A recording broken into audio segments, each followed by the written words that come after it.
Soy el director de la imprenta municipal Artes del Libro, que se honra en tener una exposición magnífica sobre animación.es, 100 años de animación en España. En el seno de esta exposición, que creo que está siendo un auténtico éxito, y lo podemos decir nosotros con el aforo de la gente y los comisarios, que se ha organizado por el Museo ABC, tiene esta mesa redonda sobre todo porque Divus son los que han promovido este encuentro. Al hilo de animación.es se plantea qué ocurre ahora con el cine de animación en España. Y Divus ha sido muy perspicaz a la hora de elegir un ámbito como este, en una exposición como esta, para que los verdaderos artífices de la animación española habléis. Y sobre todo porque tanto Divus como Blue Malone son uno de los artífices que han tenido sendos premios Goya en la última convocatoria de estos premios. Hay que agradecer, evidentemente, a Simple Cloud como patrocinadora de este acto. Sin ellos no habría sido posible gran parte de este montaje. Y mi papel se va a limitar a ser el moderador de una mesa redonda en que los verdaderos artífices sois vosotros. Lo que vamos a hacer es presentaros cada uno de vosotros, un minuto rapidito, quiénes sois, a qué os dedicáis, cuál es vuestro papel aquí, para iniciar una rueda de asuntos que yo iré introduciendo, pero tratándose de los personajes que tenemos en esta mesa, de su categoría, no va a ser necesario que yo vaya a estar recordando qué es lo que tienen que decir y cómo. De manera que cedo mi palabra para que os vayáis presentando y hagáis esa presentación que a todos nos vendrá bien saber. Muchas gracias. Sí. Hola, muy buenas tardes a todos. Soy Alessia Di Giacomo, trabajo en Televisión Española en el área comercial. Llevo las negociaciones de los acuerdos comerciales dentro de las coproducciones. Las coproducciones que cada año hacemos a través de la convocatoria de animación, que por cierto está abierta, como muchos sabrán. Nuestro objetivo desde Televisión Española es sin duda apoyar la animación en España, la industria en España, y no hacerlo solo desde un punto de vista económico, ¿no? Dando una aportación económica o ofreciendo una pantalla para las series que se produzcan, sino también queremos acompañar el desarrollo de los proyectos, ofrecer nuestro conocimiento, nuestro know-how como televisión para una mejor comercialización, una mejor distribución, ayudar a buscar los partners extranjeros e internacionales si fuera necesario. Lo que queremos, en definitiva, es ayudar a las productoras, ser un compañero de viaje en este largo viaje y recorrido que es una coproducción. Hola, buenas tardes. Mi nombre es Bea Bartolomé.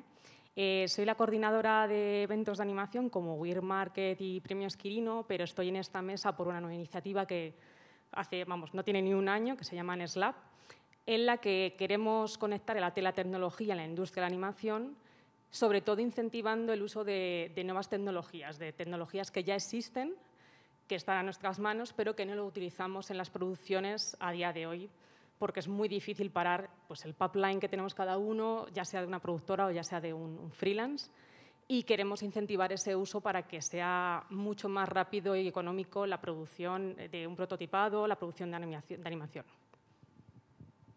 Hola, ¿qué tal? Buenas. Soy Emilio Luján. Aquí en la mesa estoy representando un poco el área de formación en cine de animación. Soy director de SDIP Escuela de Artes, una escuela de animación aquí en Madrid, una bastante antigua. Y, por otro lado, soy también productor del cortometraje del que vamos a hablar un poquito más adelante, Blue Malone, Casos Imposibles, que es el que nos ha dado un Goya este año. Hola, ¿qué tal? Muchas gracias a los organizadores y gracias a todas y todos por venir. Soy Abraham López Guerrero, soy el director de Blue Malone Casos Imposibles. También estoy ahora mismo dirigiendo la animación de Dragon Keeper, de un largometraje, que es una coproducción entre China y España.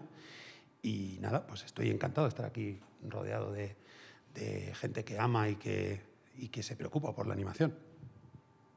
Bueno, yo soy Tito Rodríguez, director de Políticas de Marketing del Instituto de la Cinematografía y de las Artes Audiovisuales, del ICA, que yo creo que todo el mundo más o menos sabe lo que es. Pero bueno, dentro de mi papel y de lo que vengo a hablar un poco aquí hoy es de acciones de promoción exterior y dentro del Estado relacionadas con la animación y un poco las políticas que tenemos de cara, pues, en consonancia con lo que decía nuestra compañera de televisión española, la internacionalización, por decirlo de alguna manera, del cine de animación, de los productos audiovisuales de animación, en mercados, en festivales y bueno, el tipo de acceso y de impulso que le podemos dar y un poco las políticas de apoyo. Hola, ¿qué tal? Soy Víctor Monigote, director de La Gallina Turuleca, premiada con este magnífico cabezón. Y vengo a aportar lo que pueda, porque soy creo que el que menos sabe de esta mesa. Yo me clasifico como artista y contador de historias, utilizo diversos formatos y diversas disciplinas. Y desde hace unos 8 años o 10 años para acá estoy en la animación, pero no quita que un día haga teatro o me dedique a dirigir o que vuelva a la música, porque tuve un grupo. No lo sé. El caso es que estoy aquí para ayudar contando la experiencia de Turuleca, que fue complicada por trabajar en remoto y con una película de altísima calidad, nosotros creemos, para el bajo presupuesto que hemos utilizado, que sudamos tinta y sangre para sacarla adelante. Y así que os puedo decir cuánto de tinta y cuánto de tante. Para eso estamos. Bueno, en realidad sudasteis unos y ceros. Bueno, píxeles. Bueno, mi nombre es Natalie Martínez, soy productora. Mi productora, Wise Blue Studios, además, es también coproductora de Blue y Malón, junto con Emilio y con Abraham.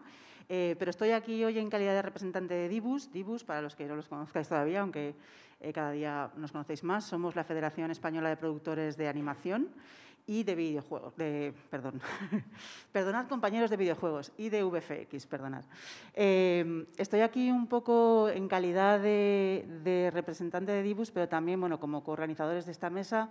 Quiero aprovechar, porque no me has dado la oportunidad antes, Paco, de agradecer al Museo de la Imprenta por acogernos hoy, de agradecer también a Samuel, que es el que ha realizado esta exposición, que nos ha venido como una excusa maravillosa para estar hoy aquí, de agradecer también a SDIP, que ha colaborado en la organización del evento, y de agradecer a Simple Cloud, que son los patrocinadores. Nunca jamás os olvidéis agradecer a un patrocinador, es muy importante porque esos son los que ponen dinerillo, pero sobre todo el mundo ha trabajado muchísimo.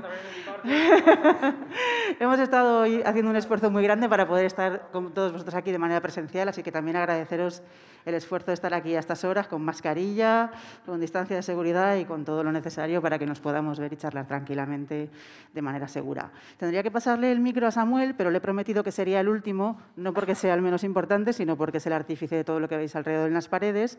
Así que voy a pasarle antes la palabra a Irene, de Audiovisual 451, para que se presente.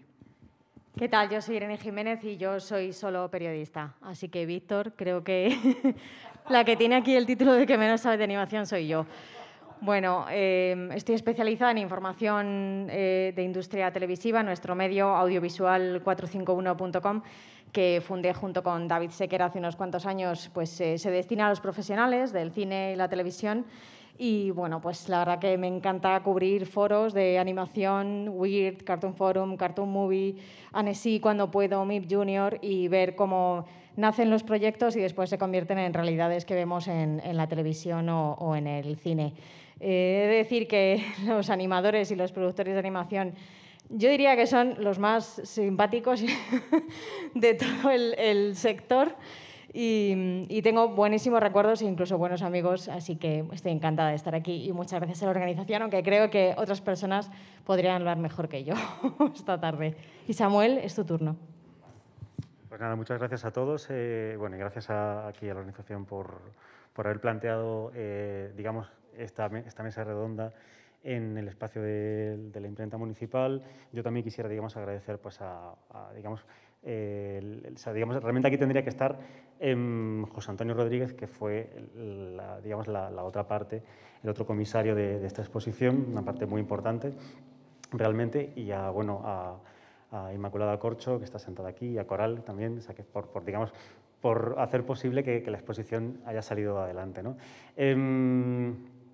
Bueno, simplemente comentar que esta exposición, a la que le quedan ya realmente muy poquitos días, se planteó como sobre todo como un homenaje, como una oportunidad para hacer algo que realmente hacía mucha falta en nuestro país, y es una reivindicación de los profesionales de la animación en España, ¿no? O sea, era aprovechar, digamos, el tema de que nunca se había hecho una retrospectiva tan grande sobre animación española, para un poco poner en valor pues, todo nuestro pasado y, sobre todo nuestro presente y un poco proyectarnos hacia el futuro, ¿no? Y bueno, digamos un poco en ese camino teníamos muy claro que es una exposición y esperamos que haya muchas más sobre este tema en el futuro. Es decir, no puede ser la exposición definitiva, porque realmente la animación española o sea, da mucho de sí, o sea, da mucho juego y es muy importante, ¿no? Para los que no hayan estado nunca en la exposición, simplemente comentaros cómo está un poco estructurada. Está planteada en tres partes. Tenéis una primera parte en la que se plantean una serie de hitos, ¿no? O sea, fundamentales para la persona que no conoce animación, que de alguna forma pues, se pueda entender que realmente la animación española tiene mucho que aportar a nivel internacional. O sea, es una industria muy valorada internacionalmente, con unos profesionales muy bien valorados, y después de ese primer contacto con una serie de elementos que le pueden llamar la atención, sí que está planteada una segunda parte más a nivel historiográfico. Es una visita, digamos, cronológica, en el que el visitante puede ir viendo algunas de las referencias principales a lo largo del tiempo, ¿no? Nosotros lo hemos estructurado esa parte principal en torno a, pues, a una serie de franjas o periodos históricos, ¿no? O sea, un primer periodo que tiene que ver con los pioneros, un segundo periodo en el que digamos, empiezan a configurarse lo que se ha llamado en ocasiones la primera edad de oro de la animación en España, después digamos, la Guerra Civil, ¿no? En el que surgen largometrajes de animación de una forma bastante pionera en Europa. Luego hay un momento muy interesante que es realmente un poco el germen o el que da pie a que todo, digamos, lo que hay actualmente se ponga en marcha, que es a partir del momento en el que se crea la televisión española, ¿no? Que va a ser un poco la plataforma principal que permita que realmente se empiecen a financiar de una forma mucho más estable muchos proyectos de animación, ¿no? O sea, series de televisión, publicidad animada y demás, ¿no? Y eso va a ser, por ejemplo, el punto en el que arranquen estudios tan interesantes como los estudios Moro, ¿no? Que van a ser una fuente, por lo menos aquí en Madrid, de formación de muchos profesionales de la animación y también del cine, ¿no? Y bueno, pues luego lo conectamos con una serie de estudios que son referencia, digamos, de la segunda mitad del siglo XX, como pues Cruz Delgado, Pablo Núñez, tenemos a BRB, ¿no? O sea, y hay un momento muy interesante que es un acontecimiento, digamos, que ocurre simultáneamente en el resto del mundo, que es la llegada de los ordenadores. Es el momento en el que la animación y el audiovisual entran en el terreno de lo digital, ¿no? Y como eso acelera muchos procesos que hasta ese momento eran un tanto incipientes, empieza, digamos, a permitir que muchas empresas de animación pues encuentren incluso una estabilidad mayor, ¿no? Y es un periodo en el que, digamos, estamos actualmente, ¿no? Es decir, ya hemos pasado del momento casi de transición que fue la última década del siglo XX, en el que más o menos las empresas empezaron a entrar en proyectos de animación, a hacer una cosa de nuevo pionera en Europa, que es hacer los primeros largometrajes de animación 3D que se hicieron en Europa, ¿no? Y bueno, tenemos actualmente un panorama que es absolutamente fabuloso, ¿no? Que es la parte final. Que, bueno, con estudios, con proyectos que realmente tienen una repercusión global pues que es indiscutible, ¿no? La tercera sección de la exposición se centra, y era una parte también muy importante para nosotros, en todo lo que tiene que ver con esa labor divulgadora de la animación, y es permitirle que todo el mundo pueda entender cómo se produce una producción de animación. Lo dividimos en dos técnicas, en este caso, animación 2D y animación 3D, y permitíamos de alguna forma en la parte final que el visitante pudiese entender pues, la complejidad que tiene una producción de animación y cómo es muy diferente de una producción audiovisual convencional, ¿no? O sea, como digamos, los departamentos, los procesos y todo trabajan de una forma muy diferente. Y bueno, pues nada, simplemente de nuevo gracias por digamos, permitir que esta mesa esté aquí y nada, pues simplemente esperemos que salgan muchos temas muy interesantes y que sean muy fructíferos. Pues muchas gracias a todos. Pues vamos a empezar.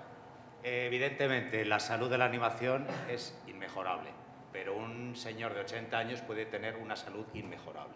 ¿Tiene la animación española músculo o no tiene músculo? Tito, Abraham, ¿qué imágenes proyectamos de esta animación? La primera facilita, ¿no? Estamos en Antonio. Abraham, habla tú. Tú. ¿Sí? Yo casi que pasa palabra, ¿eh? A ver, yo creo que la mejor manera de describir la animación española, a mi entender, que esto es mi opinión, es potencial. O sea, lo que de verdad tiene la animación española es potencial, un potencial increíble. Sí, empieza a consolidarse como una realidad, lleva consolidándose tal vez demasiado tiempo, pero hay algunas asignaturas pendientes o algunos capítulos que hay que mejorar. Muchos de ellos tienen que ver con voluntad política, con movimientos prácticos, con acciones concretas, que esas yo creo que son... no soy yo, que solo soy director, el que tiene que hablar de todo ello. Yo creo que hay magníficos gestores culturales y políticos y productores, pero también es una cuestión psicológica, que yo me lo tengo aquí apuntado en mi chuletilla, que es como... yo muchas veces tengo la sensación, cuando salgo de la animación o cuando intento hablar de la animación con el resto de cineastas en la academia o en eventos o en películas, siempre tengo la misma sensación de gueto. Y entonces es como, jolín, ¿por qué? Me ha encantado lo que comentaba Víctor Monigote de lo mismo hago animación, lo mismo hago teatro, lo mismo. Pues si es que es eso, si es que todo es cine, todo es audiovisual, todo es contar historias con imágenes, con todo tipo de medios, mezclándolo. Entonces, creo que, por ejemplo, ahí hay una frontera psicológica donde a mí me gustaría incidir en toda la comunidad del cine, y es muchos más ejemplos como Víctor o como Luc Besson, que hace películas de imagen real, o como Javier Fesser, que también lo ha hecho, o como Spielberg, o como, yo qué sé, es que hay tantos y tantos ejemplos que donde menos te los encuentras o donde es más difícil transitar de un mundo a otro o entenderte casi es aquí, ¿no? Entonces creo que... Pero eso es presupuesto y es apoyo público. Sí, por supuesto, pero no solamente. Creo que también es una cuestión de consideración profesional, creo que también es una cuestión de entendernos, de entender los léxicos, de entender los lenguajes. Muchas veces cuando hablas con compañeros, directoras y directores de imagen real, todo les parece muy marciano. Y dices, pero que tampoco no es tan complicado, vamos, acércate, yo te explico, mira, el storyboard, sí, bueno, pues eso lo inventaron animadores, ¿sabes? O sea, es como, jolín, es una cuestión también de derribar fronteras, ¿no? Blue Malone concretamente es un corto que nació para eso, para derribar fronteras, pues entre imagen real y entre animación, también entre adultos y niños, o entre cine independiente y blockbuster, ¿no? Que esa es otra de las... El rollo, no, independiente, no, pero si lo que hay que hacer es llenar los blockbusters de autores, ¿no? Es como funcionan los blockbusters cuando los llevan autores y gente independiente. Sí, bueno, yo coincido con Abraham, que se habla mucho del potencial de la animación española. Yo he entrado en contacto con, digamos, el sector de la animación española desde 2019, cuando empecé a trabajar en el Instituto de Cine, antes solo como prescriptor, ¿no?, de la animación española. Y en las experiencias que se tienen fuera, en la percepción que se tiene fuera de nuestra industria a nivel animación, VFX y demás, toda la estructura que hay de estudios, toda la parte de formación, que es muy potente en España también, asociada a estudios en muchos casos, estudios de 3D, especialidad en cuanto a dirección artística, diseño de personajes, es decir, tenemos en España una serie de magníficos artistas, no quiero decir profesionales, porque yo creo que en la animación me encanta más hablar de artistas, ¿no? Que están dibujando para Disney, que están dibujando para majors, pero que a la vez están trabajando en proyectos propios más pequeños, que ahí es donde coincido contigo, donde entra el papel, digamos, más del refuerzo desde el punto de vista del apoyo del dinero público, ¿no?, y de las ayudas. Como sabéis, Erika tiene varias líneas de ayudas, ¿no? En las selectivas entran proyectos de un determinado tipo, que se puede decir que son medianos, en las generales un poco más grandes. Dragon Keeper el año pasado recibió la ayuda en la convocatoria de generales, por ejemplo, y se van dando pasos. Obviamente, en el escenario ideal, lo ideal sería tener muchísimo más acceso a financiación pública, pero también que esa financiación pública lo que acarrea es que entre financiación privada en los proyectos. Porque una industria que se asienta solo en la financiación pública, ya sabemos todo lo que pasa en el medio y largo plazo, que no se genera industria a nivel negocio, y si no hay negocio, pues se comen el terreno las grandes majors o las grandes corporaciones y no se mantiene la independencia de... cuando se habla de independencia, ¿no?, en el cine, que yo coincido con Abraham, que todo es cine y todo, al final, la animación es parte de eso, cine y audiovisual, ¿no?, porque en la animación también hay mucha serie, también hay animación en videojuegos, también hay... entonces, bueno, en ese sentido sí que hace falta seguir impulsando, si bien se dan pasos, ¿no? No voy a hablar de mi libro aquí, porque además yo llevo marketing, no llevo ayudas. Antes se lo decía a Irene, que me dice, ¿cuándo son las ayudas? Digo, no, yo llevo marketing, tía. Pero sí que es verdad que sí se han dado unos pequeños pasos, medianos pasos, desde, por ejemplo, el ICA, ¿no?, en los últimos años, con una reserva para animación, para garantizar que entren proyectos. Por suerte hay proyectos para rellenar esa reserva, eso quiere decir que va funcionando, ¿no? Si no recuerdo mal, es del 8% en ambas líneas. Y van saliendo proyectos. Yo me quedé, cuando hablaron en los Goya, Víctor y el equipo, para agradecerle haber recibido el premio, habiendo sido los únicos nominados, ¿no?, este año. Pues también todo depende de la cosecha. La animación, sabemos todos que un largometraje de animación es una larga andadura desde el concepto inicial hasta tener la película, pues 3-4 años mínimo. Y en este caso se dio así, pero dijeron algo muy bonito, es decir, una película de animación no representa una sola productora, no representa un solo equipo artístico, no representa entre los renderes, los estudios, los que hacen cada parte, desde las animáticas, desde el diseño de personajes. Al final, en un proyecto como ese, lo que se estaba premiando no es solo a la gallina turuleca, sino a todo un entramado de industria y a todo un eje de colaboración en torno a un proyecto que es enorme, ¿no?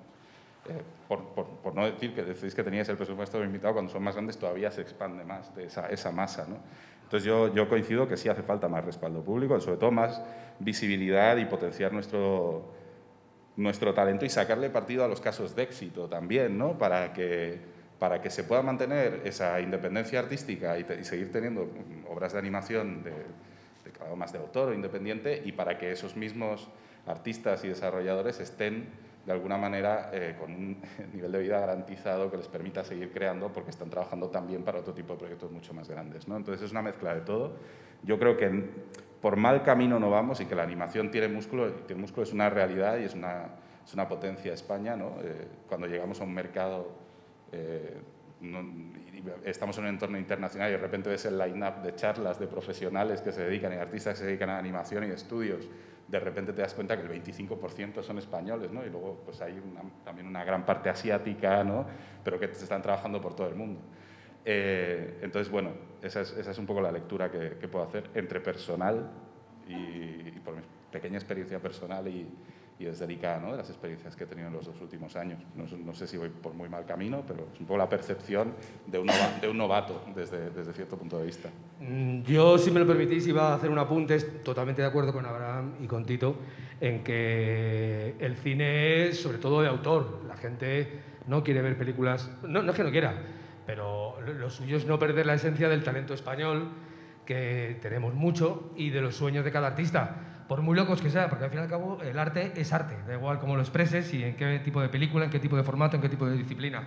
Entonces, es muy importante una cosa que han dicho, que necesitamos apoyo no solamente del Estado, que efectivamente viene muy bien en modo de subvenciones, pero lo que es fundamental es que los inversionistas, que la inversión privada confíe en el cine. ¿Cómo van a confiar? Si hacemos taquilla. ¿Cómo hacemos taquilla?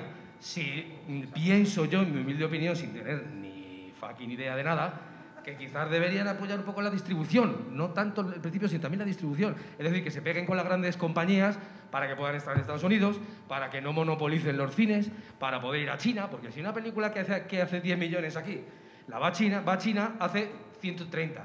Y si ha hecho 130, a un inversor privado dice, coño, esto me interesa, porque el inversor privado lo que quiere es ganar dinero, no le interesa el arte, las cosas como son. Entonces, hay muy pocos mecenas que realmente apoyen el arte. Normalmente un inversor privado dice, yo te pongo 1 kilo y me quiero llevar 3, ¿sabes? Entonces, yo creo que si el Estado diera un giro de tuerca un poco, mirando las subvenciones, porque para empezar es fundamental tener subvenciones, porque si no, no hay de dónde sacar, porque la animación es carísima. Cualquier cosa que prendas ahora mismo es muy caro, en esta época de pandemia. Pero si vieran un poco a lo mejor ese camino, quizás deberían apoyarme la distribución, el apoyo al extranjero, que se pueda vender fuera, la promoción, porque una productora Disney se gasta millones en promoción. Y con esos millones es con lo que aquí en España hacemos una película. Es que con lo que... Claro, varias. Con lo que se gastan en promoción. Y la promoción es fundamental para que la gente vaya al cine. Entonces, bueno, ese es mi pensar. Quería solamente dar este punto. Por alusiones. Por alusiones. Ataca Tanaka. ¿Algún inversor en la sala? No ha levantado nadie la mano. ¡Cachis! A ver, yo como productora, como representante de Dibus, que es la Asociación de Productores de Animación, y de VFX, que antes lo he dicho mal, perdón, compañeros de videojuegos, os he ganado el terreno sin querer. A ver, coincido con mis compañeros en todo. Y el tema de la financiación yo creo que es el hueso que acabamos royendo en todas las mesas redondas y nunca acabamos de lanzar, ¿sabes? De quitarnos de encima. Porque es verdad, es un problema y es un problema endémico, pero yo creo que es un problema endémico en toda Europa porque no hay una política de inversión. Yo produje una película anteriormente que se llamó Animal Crackers y la coproduje con Estados Unidos y el dinero de esa película, excepto una porción muy pequeña, era todo privado, pero porque allí tienen una política de inversión mucho más desarrollada, no solo en el sistema audiovisual, sino en todos los campos, en todas las áreas. La cultura de inversión, los Venture Angels, los Business Angels, existen como una forma de ganar dinero y van invirtiendo en distintas áreas. Entonces, bueno, yo creo que en España se han empezado a dar pasos y desde Dibus hemos estado trabajando con las instituciones y hemos estado asesorando y hemos estado empujando que van en la dirección correcta, que se llama incentivos fiscales, que es el soniquete del que nos oís hablar a todos los productores, pero que son fundamentales, porque lo que están haciendo estos incentivos fiscales es precisamente atraer inversores a nuestro sector para que vean cómo funciona nuestro sector y que lo entiendan, que no es fácil para ellos. Porque entender el tiempo que nos cuesta producir una película y entender que no nos pueden pedir un retorno a 3 años vista, porque 3 años es lo que nos cuesta casi acabar la película, pero todavía no, y luego no hay que explotarla, y el ciclo de explotación lleva otros tantos meses, otro un par de años más, y a partir de ahí es donde empezamos a ver retorno, cómo funciona el merchandising, por ejemplo, que no hemos hablado aquí todavía, pero que es una parte fundamental en la animación que quizá nos diferencia un poquito de lo que es acción real o live action, ¿no?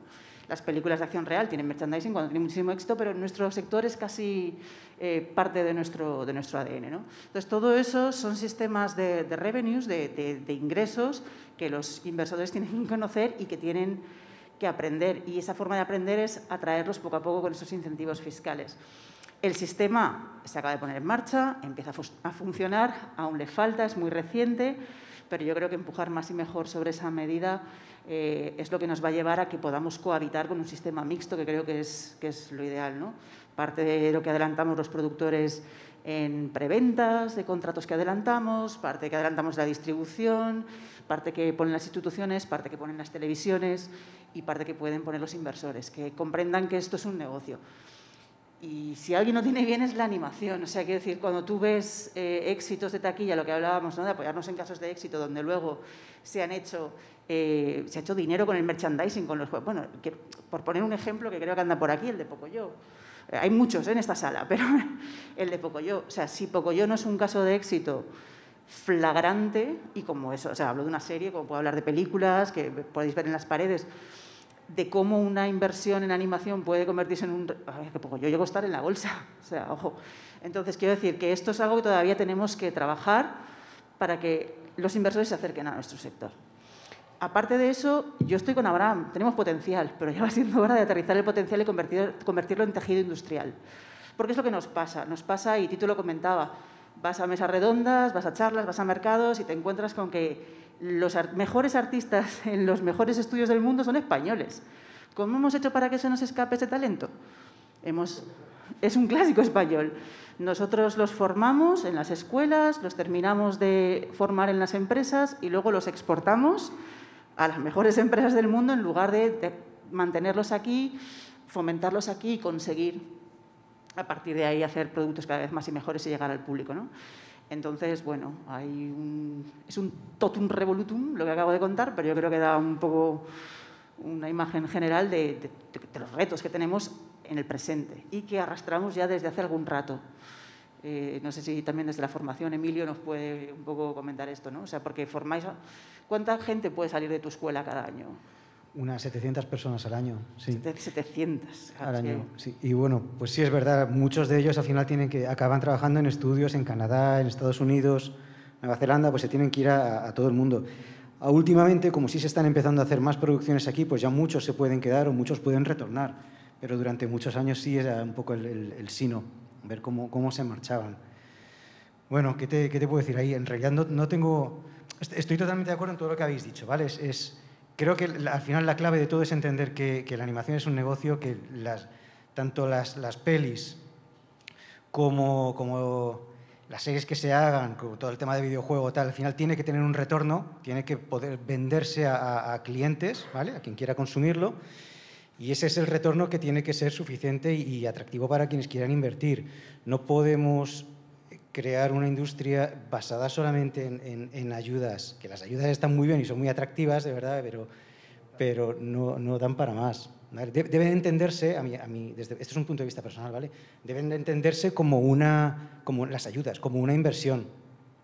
Deben ser así, como un papá que cuida a su niño pequeño, ¿no? Pues te da de comer, te cambia los pañales, te compra las cositas al principio, pero ese niño luego tiene que crecer y andar solo. Si así están entendidas las ayudas, todo funciona. Pero si nos acomodamos en recibir un dinero que nos sale barato, pues no vamos a ir mucho más lejos, ¿vale? Sí, aparte es que con ese sistema de ayudas que tenemos, que ahora mismo es perfecto y es el que mejor, pero es verdad que tiene razón en una cosa, en que también se pierde un poquitín la creatividad, porque tiendes a hacer películas adecuadas para las ayudas, ¿no? Y no hay nadie que apoye una película marciana para adultos que sale sangre y que es de estilo checoslovaco con una profundidad horrible, ¿sabes? Entonces, la pena es que estamos en un mercado en el que todo más o menos es igual. Hay poco apoyo a lo nuevo, porque lo nuevo significa que no va a dar dinero, con lo cual, si no da dinero, no lo apoyo, si no lo apoyo, no va a dar dinero. O sea, estamos en un círculo que es una pena, porque tenemos un talento espectacular. En España, imagino que en Europa, pero en España desde toda la vida tenemos grandes artistas, somos ingeniosos, somos enormes, somos grandes, por eso las grandes producciones están llenas de españoles, ¿sabes? Tendríamos que dejarlos aquí y apoyarles aquí todo lo que pudiéramos, es mi humilde opinión, ya vuelvo a decir. O sea, que no basta trabajar bien, sino contar que se trabaja bien. Exacto. Y eso, contar que se trabaja bien, tiene una importancia el papel de la prensa. Y en segundo lugar, quería a ver qué dice Irene al respecto. Y otro tema interesante es por qué los grandes estudios de animación que estuvieron produciendo miles de anuncios en los años 50 y 60, cuando caen no son sustituidos por ningún gran estudio y se ha descapitalizado lo que era la producción audiovisual en España. Bueno, pues sí, la verdad que es muy complicado luchar contra los gigantes de las majors, ¿no? Y hay algunos productores que creo que están por aquí en la sala que siempre dicen que es mejor tener a Disney de tu lado que tenerlo enfrente.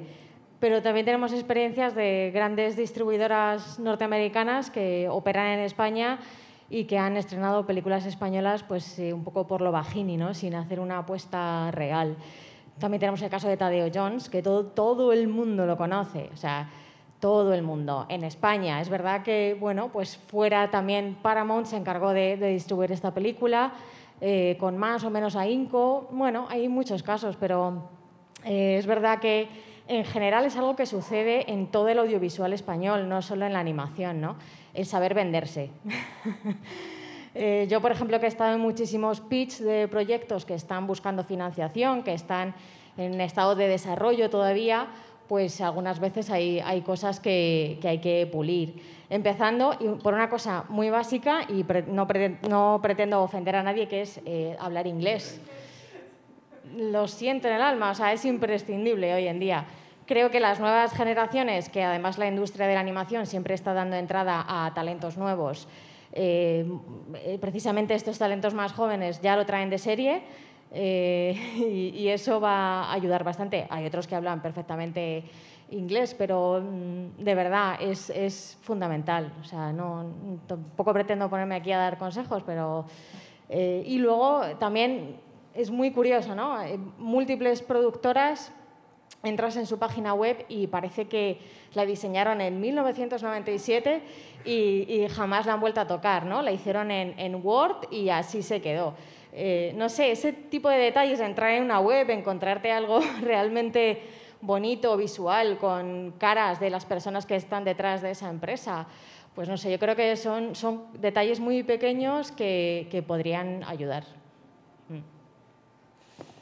Perdóname, pero es que ahí, o sea, yo creo que por alusiones, Tito, o sea, a mí me gustaría que hablaras del tema de la marca España. Yo creo que Animation in Spain es una cosa que se ha puesto en marcha con vuestra ayuda fundamentalmente y estáis haciendo una gran labor de promoción en festivales por todo el mundo y un poco hilando con lo que dice Irene, ¿no? Lo importante que es la construcción de esa imagen. ¿Cómo lo lleváis? Sí, sobre la imagen de Animation from Spain, tendría que hablar más ICEX, ¿no? Porque es su marca, ¿no? Pero es verdad que, por citar a ICEX, ¿no? También en ese sentido, como un organismo público de ayuda a la comercialización fuera y demás, aparte de toda la parte de consultoría que tienen, sí es cierto que siempre se puede hacer más desde la administración pública, y soy el primero que lo dice, ¿no? Luego con los recursos limitados que puedas llegar a tener o la cantidad de personal y demás, lo que puedas hacer, ¿no? Pero dentro de lo que se puede se intenta ser creativo para también alcanzar otros medios de promoción, ¿no?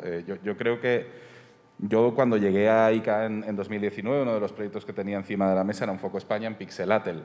No sabía ni qué era Pixelatel, ni sabía qué íbamos a llevar en el foco, ¿no?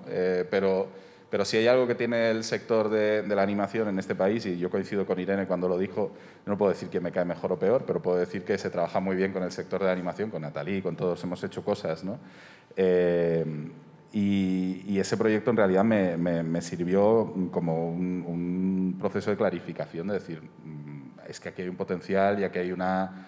No hace falta ni siquiera generar una marca, es una imagen que se vende y que se puede vender fácilmente, simplemente tienes que generar espacios. Y como dice David Matamoros, que por otro lado también desde Miyagi producen animación, nosotros lo que realmente deberíamos de estar haciendo, más que andar con el contenido, ¿no? Es generar ese campo de eucalipto para que los koalas lo pueblen, ¿no? Y generar ese ecosistema exterior también con espacios fuera de España que podamos llenar con estrategia y con buen hacer y con imagen potente, como dice Irene, con imagen renovada, con imagen... reciclar esa imagen, ¿no? Entonces, nuestro trabajo los últimos 2 o 3 años, pues desde que andábamos por aquí hablando con varias compañeras y compañeros, ha sido como intentar dar una vuelta a la imagen, ¿no? Hacerlo un poco diferente, llamar la atención, pues que parecen tonterías, ¿no? Pero que en el fondo te ayudan a distinguirte en este espacio tan competitivo de la promoción internacional, porque es que al final compites con los sectores de todos los demás países, cada uno unos tienen más recursos, otros tienen agencias de promoción exterior centradas en audiovisual, pues Francia Unifrance, German Films, además de las comercializadoras, ¿no? Nosotros no tenemos, tenemos otro tipo de sistema, ¿no? Esta Acción Cultural, esta ICE, estamos nosotros, y en un esfuerzo combinado pues se llega hasta donde se puede llegar, ¿no? Y en ese sentido, pues en los mercados, pues hacer cosas tan locas como enseñarle a los profesionales internacionales de la animación a hacer tortilla de patatas con Pepe Lu, que está ahí atrás, mientras les contábamos la actualidad de la animación española, pues yo qué sé, o sea, quiero decir, darle una vuelta a la estrategia, generar una cercanía, pero a la vez mostrar todo el potencial, ¿no? Y yo creo que en ese sentido, pues en el circuito que manejamos al año, el caso de Pixelatel, al final lo cuento como una anécdota, pero de verdad que invadimos Cuernavaca. O sea, gracias también a José Iniesta, el director del evento, que nos dejó ese marco, ¿no? Y la verdad fue una inversión que podría haber sido mucho más grande, que al final fue una inversión pequeña, pero que generó una imagen bastante grande, ¿no? Con una delegación de 26, con charlas, con contenidos, generar que los contenidos lleguen a las ventanas adecuadas dentro del mercado para que tengan máxima visibilidad, ¿no? Y luego ya es acompañar para que esas presentaciones y esa manera de transmitir esos contenidos en el entorno de industria, en el entorno profesional, sean pues eso, lo más profesional posible o lo más atractivo posible. No tienes muchas segundas, terceras oportunidades con determinados tipos de perfiles, ¿no? Y apoyado en eso, pues la cercanía, ¿no? Generar nexos de trabajo y de espacios donde el business to business fluya y donde tú puedas acceder, pero como dicen ellos, a utilizar a los grandes players para crecer, siempre sin olvidar que en España generemos un tejido lo suficientemente fuerte para que esos profesionales quieran volver. Porque no está mal que se vayan, lo que no está del todo bien es que no regresen, ¿no? Y bueno, y en este caso, pues Annecy es otro paso, pero también nuestros propios eventos dentro del territorio, Cartoon y demás, y hemos sido País en Foco, y está muy bien ser País en Foco siempre, pero tener una estrategia, digamos, como más ambiciosa y no que, aunque luego te quedes corto porque no te da más el esfuerzo, ¿no? Pero intentar llegar lo más lejos posible. En España tenemos muchos marcos también de entorno iberoamericano, los propios premios Quirino, que está aquí Beatriz y está también José Luis, los organizan en Tenerife, ¿no? Y es un gran encuentro, un gran puente de unión que se anunciaron los finalistas la semana pasada. Yo leí el cortometraje, me dieron ese honor. Está Carmen Córdoba aquí, que está nominada en los premios Quirino, mejor cortometraje por Roberto, producido por ella misma, por otro lado también, que es un buen caso de estudio también de cómo pues el esfuerzo llega hasta una obra de animación. No es fácil producir una obra de animación una sola, a sí misma, ¿no? Pero bueno, en ese sentido no me quiero enrollar mucho más porque no estoy yendo mucho a ningún lado, pero bueno. ¿Qué tal? ¿Cómo estáis esta tarde? Solo decir una cosa también. Dentro de las estrategias internacionales es fundamental establecer partnerships, no solo ir a pulmón como España, sino meterte en circuitos de colaboración. Y ahí hay circuitos de colaboración muy interesantes como la Liga de la Animación Iberoamericana, donde está Ventana Sur, donde está Pixelatel, donde está Quirino, ¿no? A la vez que pues, se pueden buscar nexos de colaboración pues, con MIFA, así, con esos espacios que te lo pongan más fácil y que te quieran allí, ¿no? Los mercados, en el fondo, una vez que traspasas esa barrera del respeto a la entidad, ¿no? El Marché du Film y demás, que no es muy de animación, por lo tanto, que tiene un Animation Day con Annecy también, te das cuenta que detrás hay un equipo y que las relaciones humanas priman y te dan más oportunidades si lo haces con cercanía, transparencia y no tener miedo a pedirles ayuda, ¿no? Y pedir ayuda cuando no todos nacemos sabiendo todo, y esos nexos y esas redes de colaboración, incluso entre los que se dedican a la promoción internacional del audiovisual, yo creo que son muy importantes. Y trabajar muy bien también con los trades para que te den espacio y ganar el foco en espacios también estratégicos, ¿no? Y con Audiovisual 451 y con los medios, ¿no? Pero bueno, es un poco una reflexión así a grandes rasgos, porque en realidad el trabajo es muy extenso, ¿no? Y es muy... Si vamos al detalle, es muy complicado de hacer entender, claro, fuera de esa burbuja que exacto, comentabais en la que vivimos, claro, los que nos dedicamos al audiovisual, porque luego la gente de a pie, claro, el ciudadano medio dice, ¿de qué están hablando estos flipados? No, claro, yo el otro día no sé con quién lo comentaba, que decía, cuando damos las gracias por uno de estos galardones, igual que por otros muchos, selecciones, festivales, premios y demás, y agradecemos al equipo, no sabéis la verdad tan grande que es y no sabéis lo extensísimos que son los equipos de cualquier producción de animación. En tu caso, además, que están en no sé cuántos países a la vez, el don de la ubicuidad, ¿no? Pero no sabéis cuánto es así, o sea, porque es que empieza por la gente que trabaja, por quien arranca el proyecto, por quien sigue, por quien lo termina, por quien ayuda a promocionarlo, por quien ayuda a visibilizarlo, por quien lo... Entonces, es extensísimo, ¿no? Estoy contigo que nos podemos extender, pero hablando de presencialidad, yo no sé, Paco tiene ahí algunas cosas que, o sea, y aprovechando que está Bea aquí, claro, estás por Next Lab, que acaba de ser presencial, de hecho, ¿no? A mí sí que me gustaría que sacáramos un poquito el tema de los eventos y si creéis que esa presencialidad o esa falta de intercambio... Presencial en el mundo virtual. En el mundo virtual. ¿Cómo ha sido con Next Lab? Cuéntanos un poquito cómo ha sido la experiencia. Presencial en el entorno VR, que además también está aquí Carmen y Edgar, que han sido participantes también de Next Lab. Bueno, nosotros teníamos claro que queríamos hacer algo. Habíamos empezado a hacer en Weird Market algunas conferencias en torno a innovación, ¿no? Cada año metíamos una charla. De hecho, Natalie también estuvo con Angélica de Big Water hablando sobre el uso de los motores de videojuegos. O sea, las últimas ediciones hacíamos siempre una charla en torno a la innovación, a herramientas que ya existen, pero que nos cuestan incorporarla en el flujo de trabajo, pues porque tienes que parar, tienes que aprender esa herramienta, tienes que incorporarla, que los demás la sepan. Es todo un trabajo el poder, aunque eso te facilite cosas, incorporarla. Entonces, teníamos claro que queríamos hacer una iniciativa nueva que englobara, por así decirlo, la productora del futuro. O sea, el futuro que está ya aquí, o sea, el futuro que está, que son herramientas que algunas están ya, otras van a mejorar algo, pero existen ya. Entonces queríamos hacer una plataforma que fuera conferencias online sobre estos términos, un workshop, un evento, una web, y empezáramos a generar como una especie de gente interesada en esto, ¿no? en introducir tecnologías disruptivas para la producción, ya sea para hacer un prototipado de un proyecto que tenemos, ya sea para hacer una parte de la producción, ya sea para hacer un teaser para poder vender ese proyecto que tú tienes y que muchas veces son caros y bastante tiempo en hacerlo y poder hacerlo con un menor tiempo.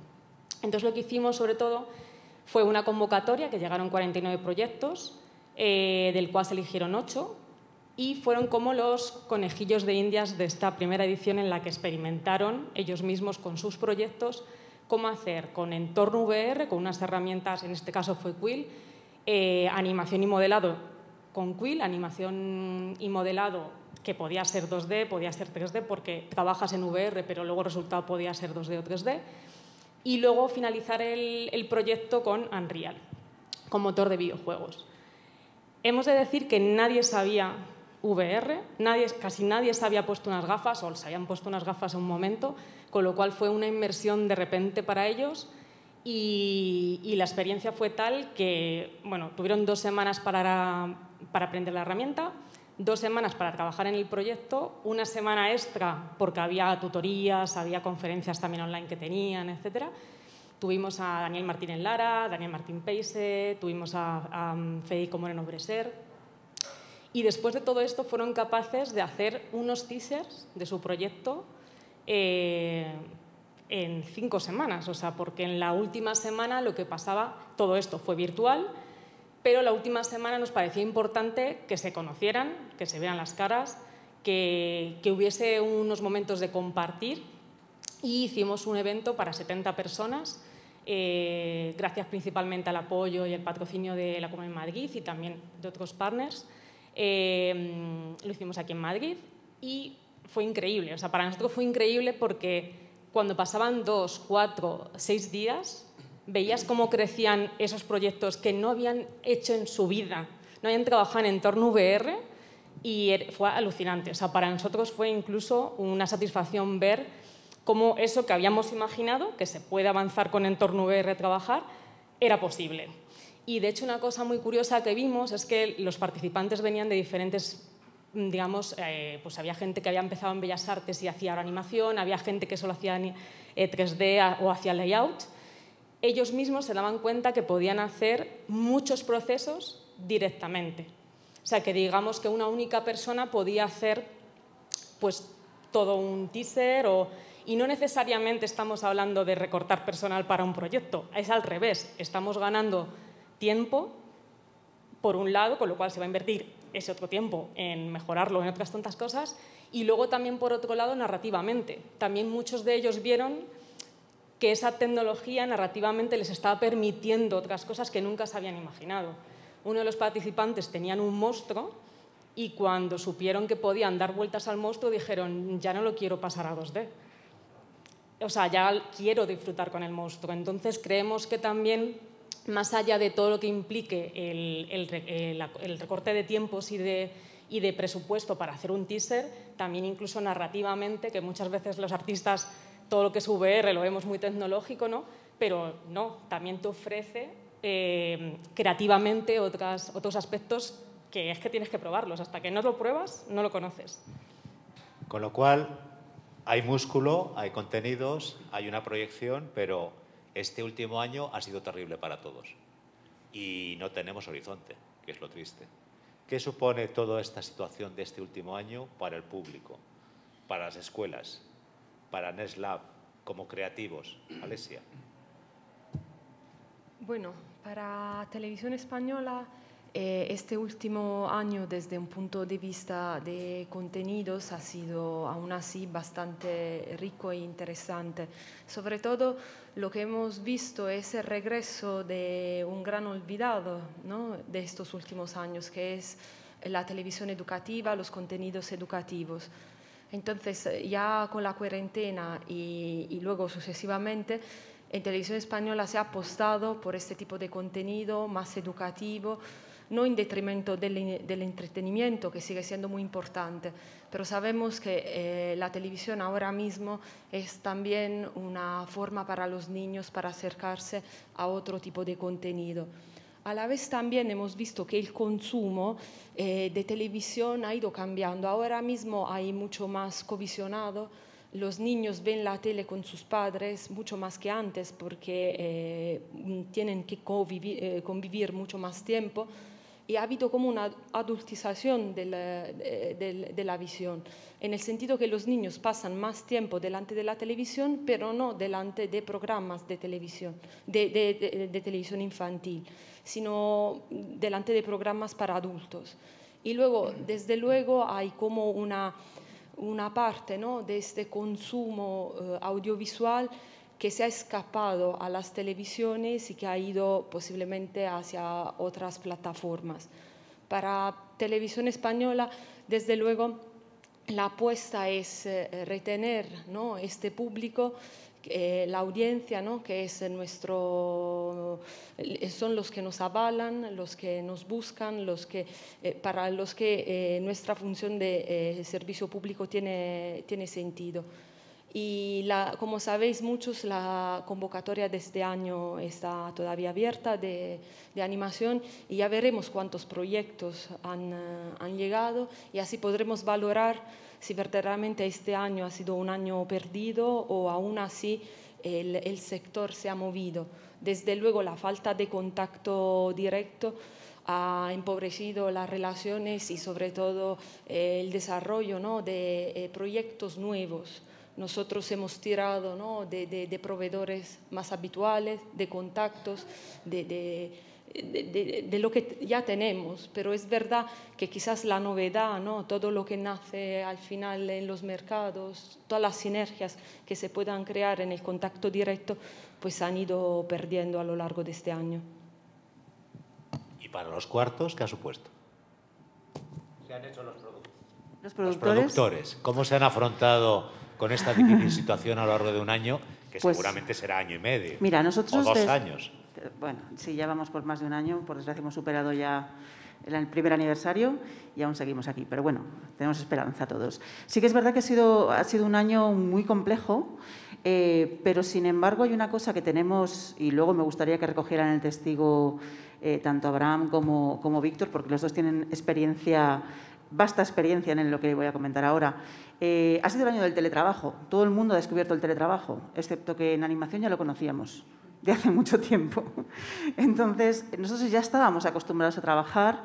Sí que normalmente trabajamos más agrupados en estudios, pero muchas veces necesitas de alguien que no se puede desplazar y trabaja a distancia. Hay herramientas que han ido surgiendo estos últimos años. No es casualidad que Simple Cloud sea patrocinador, porque es una herramienta de creación española que permite precisamente el trabajo en un estudio virtual, como empezamos a llamarlo, donde los artistas se pueden conectar desde cualquier punto y trabajar todos unidos en la misma producción, intentando minimizar. No es como si sustituyera la presencialidad, porque creo que eso no se puede sustituir en ningún aspecto, pero sí que de alguna manera minimiza la falta de presencialidad. Entonces, nosotros hicimos una baremación, un estudio de cómo había afectado a las empresas productoras de Dibus.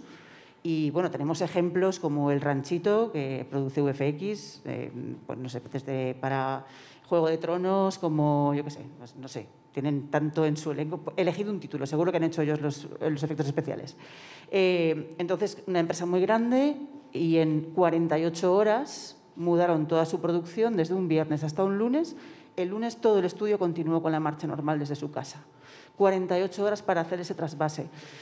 Quiere decir, ya estábamos preparados, ya teníamos esas herramientas, y en ese sentido el impacto del año del COVID, del primer año del COVID, en el sector de la animación ha sido por fuerza menor.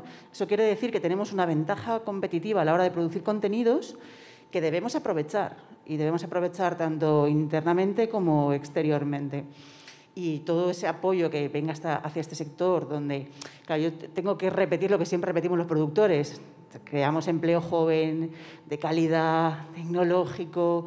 Necesitamos asentar ese tejido industrial para que la gente no se vaya, se quede, porque tenemos muchas ventajas que podemos aprovechar y convertir en ventajas competitivas. ese ha sido un poco nuestro baremo. A título personal y también hablándolo con otros compañeros, sí que es verdad que lo que se ha parado, sobre todo internacionalmente, ha sido la inversión.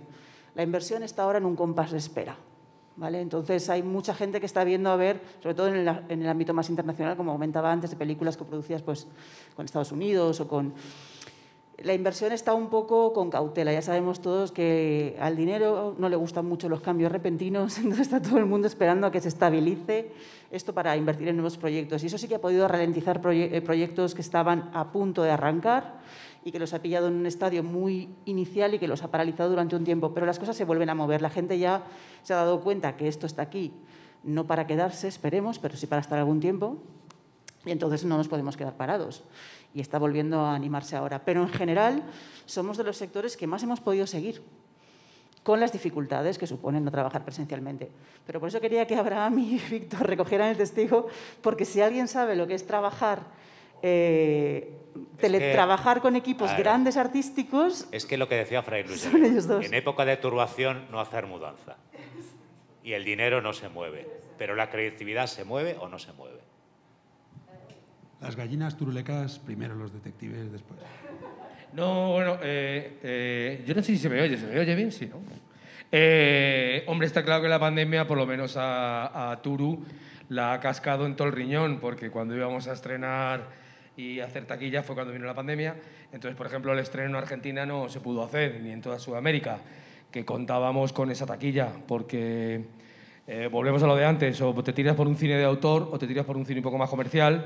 Si te tiras por el de autor, eres feliz y haces lo que te da la gana, pero no vas a ganar el mismo dinero que si haces comercial. Y si haces comercial, tienes que meterte en unas pautas para poder ser comercial y vender a todo el mundo. Entonces, nosotros, en el caso de La Gallina, hicimos una cosa que ha comentado antes Natalie de Tadeo, que Tadeo fueron muy listos, muy buenos, que es una cosa que hacen los yankees desde hace mucho tiempo, que es coger un producto, sacar un producto de cero y lo apoyan tanto que crean marca. Y luego lo siguen apoyando, merchandising y tal, hasta que al final te lo comes con patatas porque tienen mucho poder, mucho poder.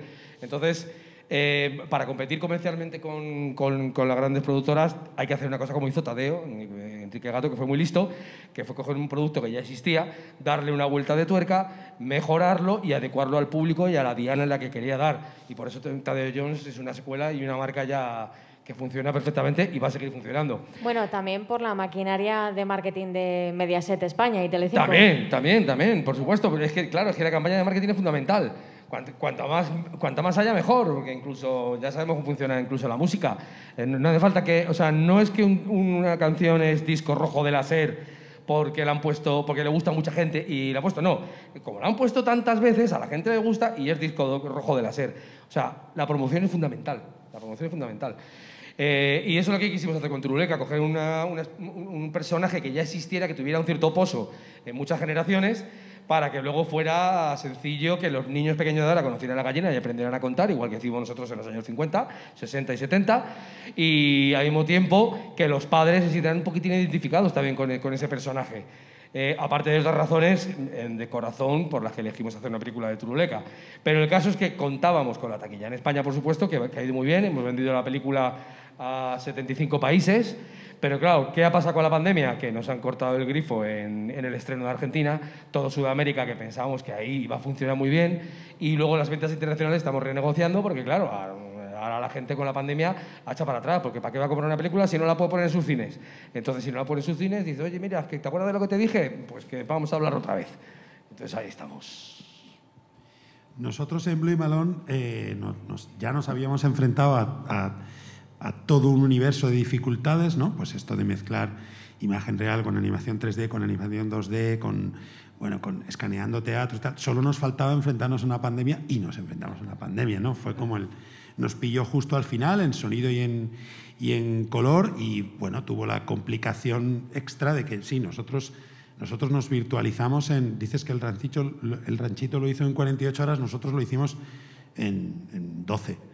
Pero porque es que no había otro remedio, había que hacerlo y bien, y nada, funcionó, conseguimos salir adelante. Lo que sí que fue importante fue anímicamente, como comentábamos, teníamos la opción de decir, bueno, ¿qué hacemos? ¿Esperamos a la hora de estrenar? ¿Qué hacemos? Y entonces, nos reunimos, hablamos y dijimos, no, ahora que los niños están en casa, que están los pobres encerrados, que además han sido unas de las mayores víctimas, aparte de las víctimas reales, pero una de los mayores problemas han sido los niños metidos en casa, sin poder ir al colegio en un montón de tiempo, sin recibir la atención que tenían que estar recibiendo. Dijimos, bueno, por lo menos vamos allá. Y entonces, gracias a Movistar, gracias a Guadalupe, que también ha sido una de las artífices de toda esta aventura, fuimos a las pantallas y llegamos a Movistar y efectivamente hemos tenido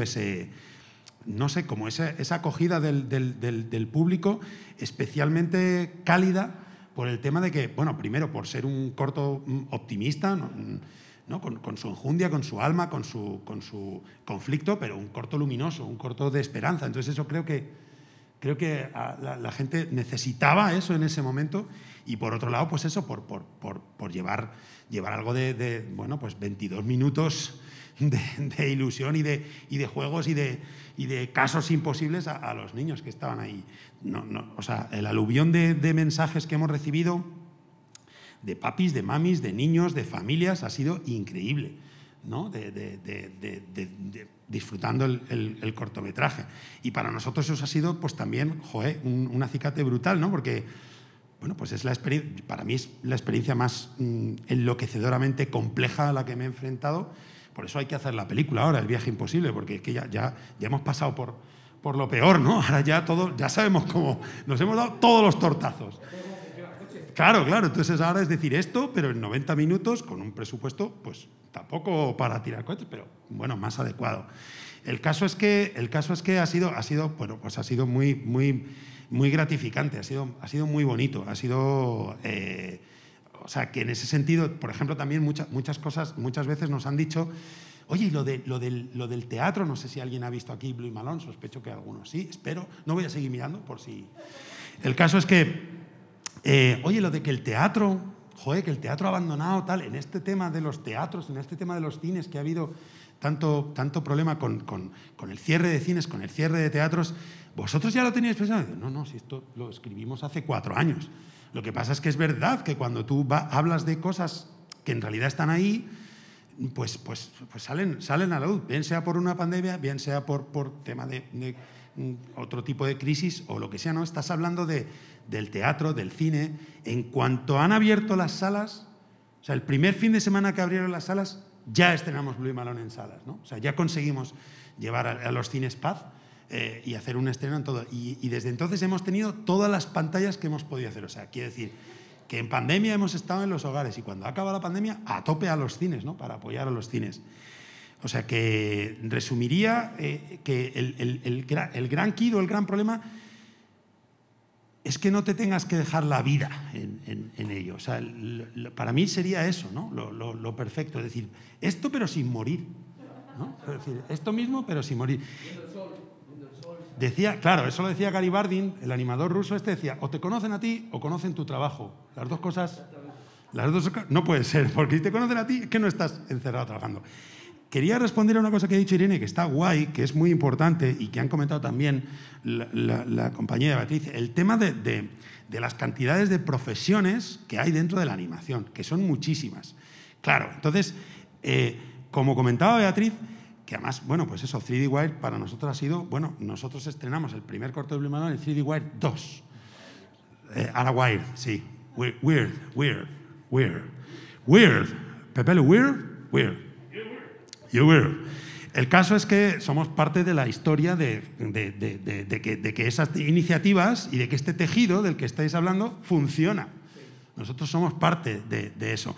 Pero lo que quería comentarle a Irene es, guay, marketing, pero que no lo tengamos que hacer todo solo uno. O sea, claro, venga, pero pitch, vamos a aprender a hacer pitch bien, vamos a mejorar nuestros pitch, pero que hay muchas profesiones. Nosotros hemos tenido la inmensa suerte, por ejemplo, de contar con Elsa y contar con mucho apoyo de medios, pero que hay muchas profesiones que no lo tenemos que hacer los mismos que estamos dándole la manivela, que ya nos duelen los huesos. O sea, el problema de los proyectos, y ya me callo, es que necesitan mucho apoyo. Al principio, cuando hay que vencer a los yaperos, Los yaperos, ¿sabéis lo que son los yaperos, no? ¿Sabéis lo que son los yaperos? Los yapero. A ese es el que hay que vencer. Ahí necesitamos ayuda, ¿sabes? Ahí necesitamos ayuda. Vale, ya sé que esto hay que mejorarlo, pero ayuda para vencer a los yaperos. Y al final, que es lo que comentabais, ¿no? En la distribución, al final. Al principio, porque estás empezando y básicamente eres tú y 4 cuatreros que están igual de locos que tú. Y al final, porque llegas extenuado. Llegas ya, de verdad, literalmente, no me voy a poner aquí a hablar cosas personales, pero llegas... Sí, no, y con problemas de salud, ¿no? Pero, entonces, esas profesiones son las que tenemos que conseguir anexionar también, ¿no? Sí, por ejemplo, en el último Cartoon Movie, que es un foro de coproducción para largometrajes europeos de animación, el último que se celebró físicamente, que fue en Burdeos en 2020, pues bueno, comprobé con alegría que había proyectos españoles, que había 4 personas, 4 representantes haciendo el pitch.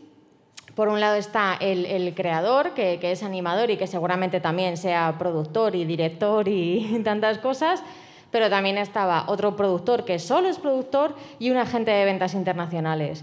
Y eso es fantástico, pero lo que cunde en la industria española es que haya una sola persona presentando el proyecto, que es el creador, el que ha escrito el guión, el que ha diseñado los personajes, el que va a intentar producirlo, y te vas a la presentación... El que acaba con un ataque al corazón. Claro, exacto. Y te vas a una presentación de un proyecto británico o francés y, claro, pues están los 4 que mencionaba antes, ¿no? El creador, productor, el coproductor, el agente de ventas, y te mueres de la envidia.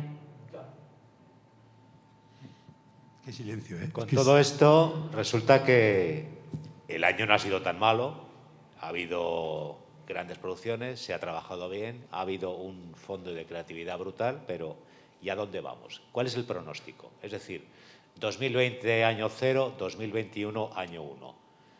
Desde la perspectiva del historiador de la animación, ¿cuál sería tu pronóstico de, con lo que sabes, con lo que hablamos, hacia dónde vamos? Bueno, yo sí que me gustaría comentar que algunas cosas de lo que habéis dicho antes, ¿no? O sea, realmente la animación no hay que perder el foco nunca de vista que es, digamos, de todas las industrias audiovisuales, la más tecnológica, es decir, la que siempre ha dependido más de la tecnología, ¿no? Y en ese sentido, pues como bien comentaba todos, Nathalie y demás, ¿no? O sea, la transición que hemos hecho en un momento en que realmente va a marcar un antes y un después, lo sabemos todos, es decir, va a marcar un antes y un después en la sociedad, en la forma de trabajar, en la forma estamos probablemente en un nuevo paradigma de todo tipo, en el que se va, digamos, a proponer cosas que ahora mismo ni siquiera nos imaginamos, ¿no? Y estamos hablando de formatos, estamos hablando de tecnologías, estamos hablando de maneras de recepción, digamos, del contenido visual, y ahí la animación de verdad tiene mucho que decir, porque ya llevamos desde el principio del proceso digital siendo no una industria, no un sector, digamos, subsidiario, que está un poco al margen, que siempre, como siempre hemos tenido el complejo de, bueno, los de animación, que sois los bichos raros. Es que realmente la animación es un poco la que lleva de la mano a la imagen real. Es decir, si no hay en un producto audiovisual de imagen real, si no hay animación detrás, pues probablemente no sea puntero, probablemente no esté digamos, en lo último que se está haciendo, probablemente no esté, digamos, marcando la pauta a nivel pues, de tecnología y de un poco de las nuevas formas de trabajar que se están estableciendo en el siglo XXI. Es decir, la animación ha acabado devorando de alguna forma al audiovisual. Es decir, ya no se puede contemplar ningún contenido visual que no tenga animación. Y esto hace realmente que estemos en un momento pues, muy interesante. Yo creo que, como todos los momentos de crisis, porque realmente estamos en un momento muy interesante, siempre hay, pues, evidentemente, situaciones muy dramáticas, estudios, cines que van a desaparecer, pues mucha gente que lo está pasando muy mal, ¿no? Pero lo que tenemos que tener un poco en cuenta es que está generando también muchísima diversidad, muchísima riqueza en todos los sentidos. O sea, tenemos más contenidos que nunca y la gente no deja de consumir contenidos. Es decir, siempre se habla de, y además esto es una coletilla muy habitual en prensa, es decir, se están produciendo demasiadas películas de animación, se están produciendo demasiados contenidos de animación, la gente los consume, es decir, hay una ansia y una necesidad realmente de consumir animación que no se agota. O sea, y eso es una cosa que tenemos que ser conscientes.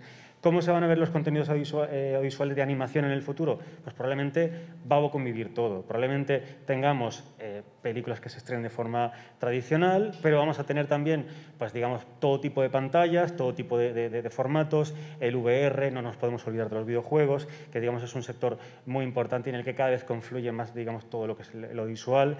Y es que probablemente estamos entrando en un momento, bueno, y aparte, claro, tenemos lo que habéis comentado antes, es decir, cómo nos estamos, o todo el mundo se está acostumbrando a teletrabajar. Pero es que realmente esto también está generando una forma diferente de percibir la realidad. O sea, tenemos, lo puedo decir también desde la perspectiva digamos, como coordinador académico, digamos, de una universidad donde formamos también a estudiantes de animación, que como, digamos, cada vez hay una tendencia más que yo creo que tiene un punto negativo, pero evidentemente está modificando la forma en la que se perciben las cosas, en la que existe la tendencia a intentar como aislarse, es decir, yo lo hago todo, yo me lo consumo todo, yo lo creo todo. Evidentemente eso está generando un nuevo tipo de forma de ver el mundo, de consumir contenidos, ¿no? y de plantear las cosas. Es decir, pero para mí lo interesante realmente es que estamos en un momento muy rico, es decir, nunca ha habido en la animación española tanta diversidad como hay ahora actualmente. Tenemos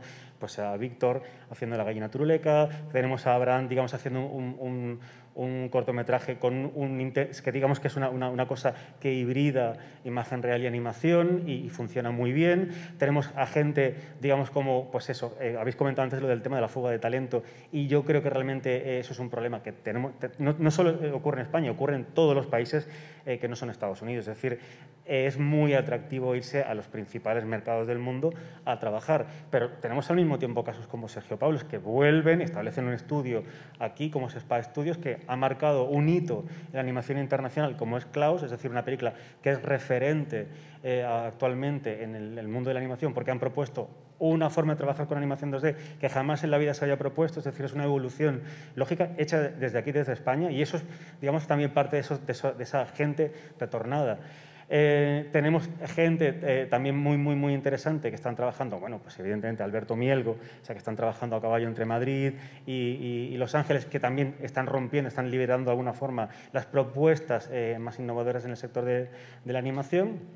Y bueno, tenemos al mismo tiempo creadores independientes como Alberto Vázquez, que están haciendo, digamos, cosas que hace 15, 20 años eran inimaginables, como largometrajes para un público independiente, o sea, y además lo tienen muy claro, que ellos tienen su nicho de mercado, que les funciona muy bien, que no están buscando tampoco una cosa que llegue a todo el mundo, porque saben que no pueden llegar, y todo eso convive. Es decir, tenemos una situación que es muy rica bueno, y al mismo tiempo tenemos una situación en la que hay cada vez más estudiantes de animación y yo creo que eso es un elemento muy positivo, es decir, que tengamos cada vez más escuelas de animación, que puedan convivir, digamos, pues UTA, desde todas las escuelas de animación, porque digamos es también el futuro lo que se nutre, digamos, el sector de la animación. Si no hay talento, si no hay realmente gente trabajando, aprendiendo y, digamos, de alguna forma pues, generando ese caldo de cultivo, pues no hay futuro. Y para mí realmente es un momento, ya os digo, o sea, que vosotros sois los protagonistas realmente, los que estáis haciendo la historia actual, ¿no? Pero yo creo que sí que pues España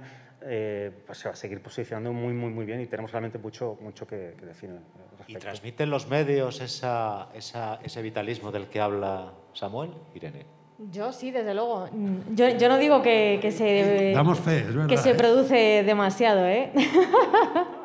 Pero sabes que es una cosa que se suele decir muy habitualmente de muchos medios, no estoy hablando de medios como el vuestro, sino de la prensa generalista, que muchas veces dicen, bueno, no se están realmente estrenando demasiado, no habrá una saturación de películas de animación, que yo creo que es un error, porque es que a la gente le encanta la animación y consumen animación de todo tipo. Yo a todo lo que has dicho añadiría que además tenemos a directores como Pablo Berger, que toda la vida ha trabajado en imagen real, que está ahora mismo inmerso en una película de animación. O sea, eso me parece muy destacable. Que además ayer se anunció que ha recibido el apoyo de Eurimax como coproducción europea, ¿no? O sea, quiero decir que también en ese sentido que un proyecto español de animación coproducido con otros países europeos por el Fondo Eurimages se ha apoyado es representativo. La terna la completan obras completamente distintas, ¿no? Pero la animación llega también hasta ahí. Claro, que no hay muchos ejemplos. En Eurimages no suele ser habitual. Claro, una cosa que iba a decir, perdona, una cosa que iba a decir antes, lo que tú comentabas es que igual no había, que hay un momento floreciente de la animación en España. Y no sé quién ha dicho que estaba solamente Turuleca nominada, pero es que en realidad sí que ha habido más proyectos de animación en España.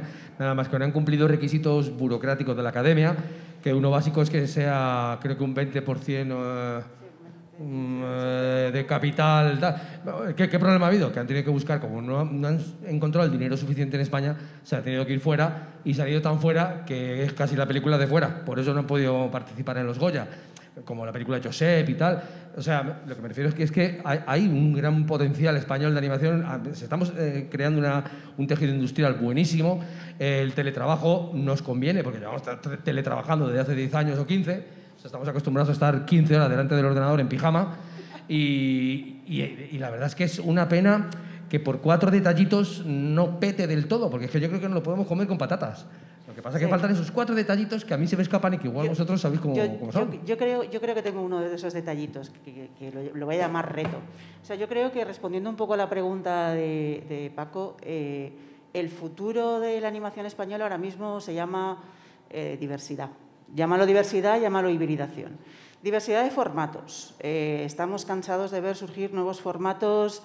Antes en el precoloquio hablábamos no quiero citar marcas, pero bueno, TikTok, sino a ver cómo os lo explico, bueno, de los vídeos de 15 segundos y el consumo de esto, ¿no? ¿Cómo va a cambiar el espectador? ¿Cómo va a cambiar la forma de contar historias? ¿Qué dices, Tito? Bueno, en fin, por un lado diversidad de formatos, ¿no? Diversidad de formas de contar historias que van a tener que cohabitar. Diversidad en la manera de producir, es decir, no solo en la manera en la que nos financiamos y demás, sino en la manera en la que trabajamos. Yo creo que los estudios, después de, igual que muchas oficinas, después de la pandemia y después del COVID, van a pasar a un formato híbrido, donde el estudio será un punto de encuentro más que un sitio donde ir a trabajar. Vamos a tender cada vez más a trabajar desde casa o a conciliar la vida familiar y laboral de manera distinta, ahora que hemos pasado por esta experiencia forzosa, pero que ha dejado sus cosas negativas y también positivas.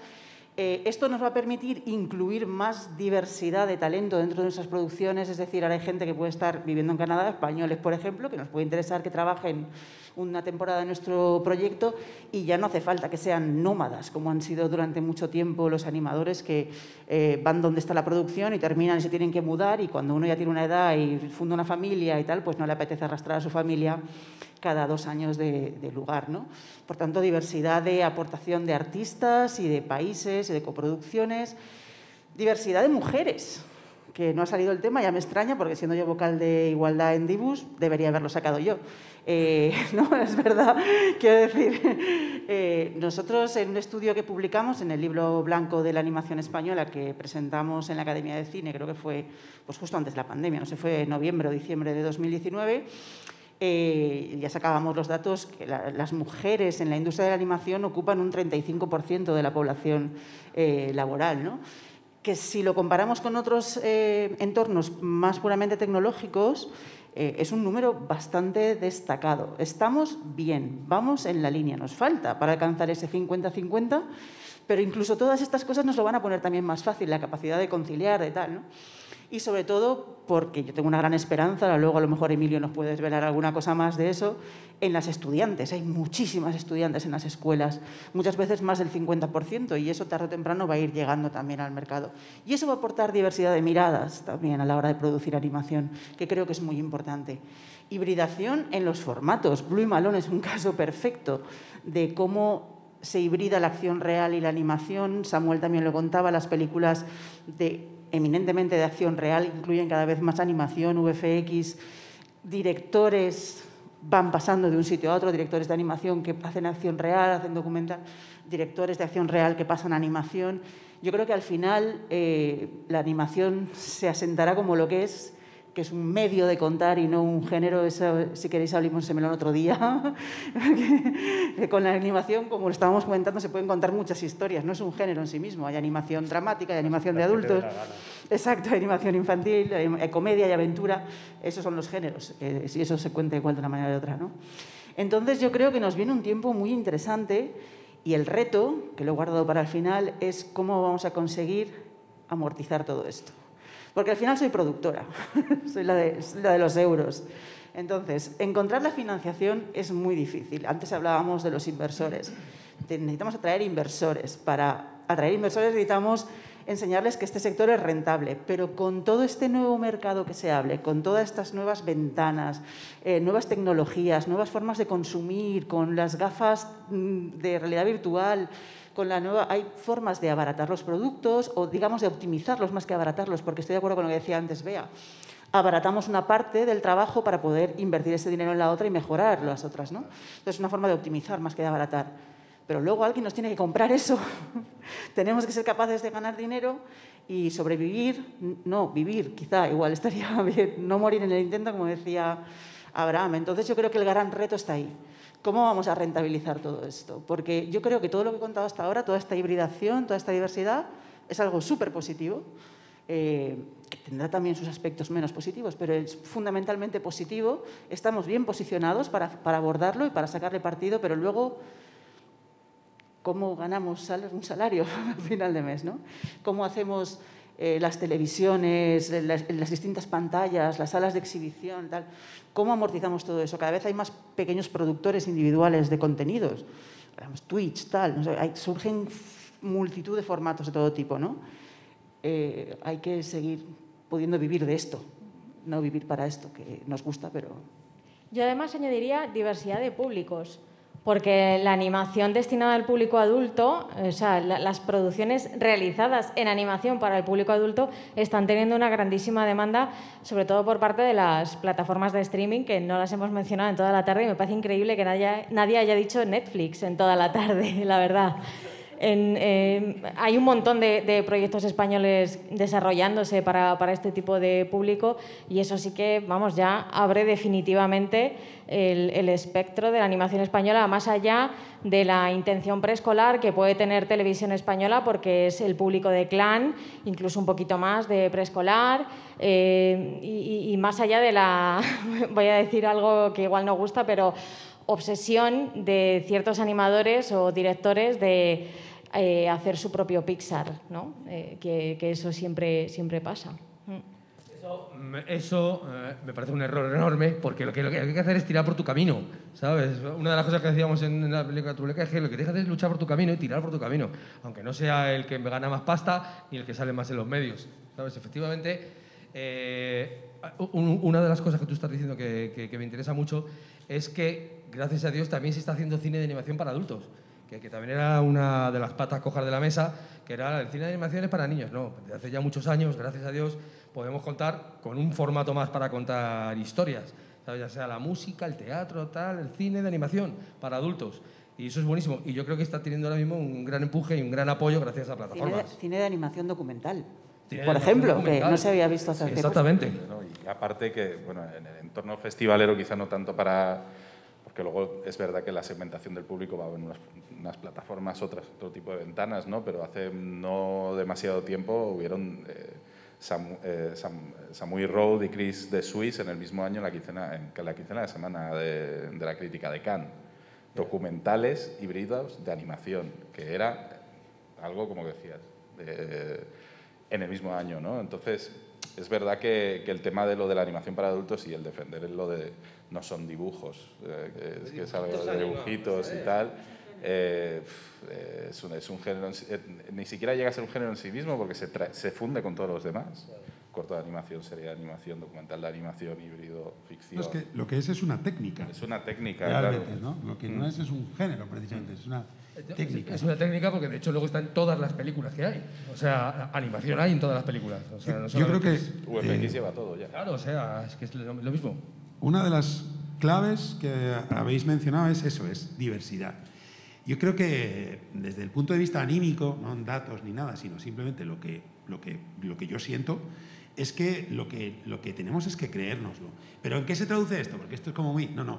Creérnoslo significa cuidarnos, por ejemplo, ¿no? O sea, cuidar el tejido industrial, cuidar los productos diversos, Cuidar los que van a destino familia porque son importantes. Cuidar los que son independientes porque son importantes. Cuidar los que son público adulto. Y eso significa cuidarnos todos. Eso significa, de alguna manera, arroparnos, ¿no? O sea, joder, cuidar a los productores que tenemos, potenciarles, porque son los que hacen las cosas, son los que lo llevan al final, ¿no? Cuidar a los creadores y a las creadoras, a los estudiantes.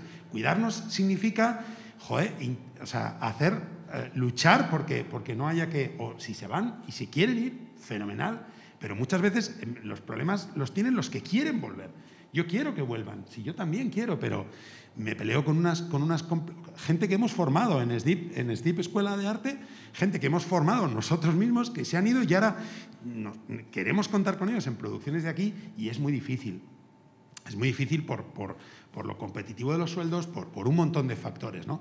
Entonces, cuidarnos todos a todos como industria, reconocer el valor que tenemos. Por ejemplo, comentabais antes, ¿no?, de lo de estar con Disney o contra Disney. Si es que la manera de que te respeten, a mi entender, es esa, es hacer lo que vosotros estáis diciendo. Es, mira, yo hago mis películas. Mira, Cartoon Salon 3 veces nominado al Oscar, ¿no? Yo hago mis películas. Estas son las películas que hago para mi público, para nuestro país.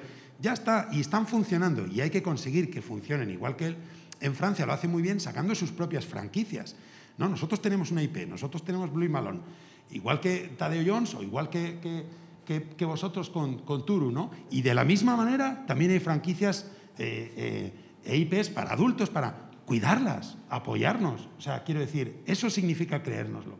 Creérnoslo significa que de verdad no haya solamente el caso de Pablo Berger, sino que haya un trasiego entre animación y imagen real mucho más fluido, que es lo que hablamos antes. Que uno se plantee qué historia quiere contar y que mucho después diga, hostia, pues la hago en animación o la hago con imagen real o qué más da. Lo importante es, ¿no?, es que se desarrollen historias y que sean nuestras, con nuestro punto de vista, más comercial, fenómeno, más independiente, fabuloso, pero que todos formamos parte de una misma... Y el rollo es cuidarnos, joder, cuidarnos para que todo no sea, que toda la energía no se te vaya en vencer obstáculos, que se te vaya en crear, porque en realidad al final, ¿no?, es que te la pasas peleando tanto, que es que al final, cuando llegas a las ideas, estás encabronado, ¿no? Y estás ahí, bueno, ahora tengo que inventarme un... Joder, claro, porque vienes de haberte dado 2000 sopapos, ¿no? Es que, de hecho, si nos preguntan a cualquiera de nosotros, dicen, ¿cuál es la parte más bonita de vuestro trabajo? Coño, la preproducción, porque no hay dinero y tienes todo el tiempo del mundo y haces lo que te da la gana. Pero una vez que te metes en harina es cuando empieza el dolor de huevos. O sea, en realidad la felicidad es crear, Pero sobre todo es... sin pensar en lo que cuesta. La cantidad de noes. O sea, todo es no y son 2 años de noes. Luego ya se transforman en tal veces. Luego ya en puede ser. Y luego ya está hecho. Pero cuando está hecho, tú estás en la joyanca ya, macho. Entonces, si te pueden quitar todos esos noes y convertirlos desde el principio en tal veces, coño. Oye, la cosa cambia. Yo creo que vamos a ganar.